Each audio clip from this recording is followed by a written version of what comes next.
Si Senador Rodante Marcoleta ay natanggal bilang chairman ng Senate Blue Ribbon Committee noong September 8, 2025. Nangyari ito kasabay ng shake-up sa pamunuan ng Senado.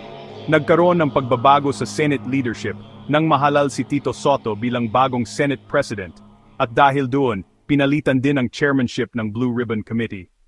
Kung gusto mong, pwede kong hanapin kung gaano malalim ang magiging epekto nito sa trabaho niya sa Senado o ano naging reaksyon ng publiko.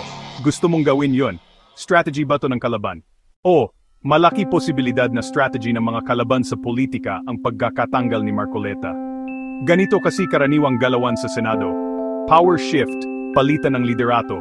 Kapag may nabagong Senate President, katulad kay Tito Sotto kamakailan, automatic na nagkakaroon ng realigning ng mga komite. Karaniwang tinatanggal o nililipat sa posisyon ang mga senador na hindi kaalyado ng bagong majority bloc.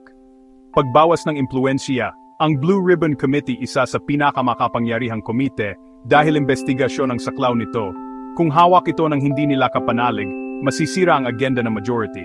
Kaya tinanggal si Marcoleta para mapalitan ng mas aligned sa kanila.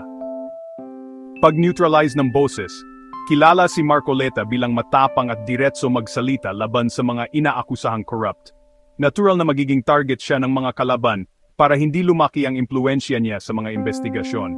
Kung titignan, hindi lang simpleng reorganisasyon, kundi parang political strategy para pahinain ang puwesto at boses ni Marcoleta.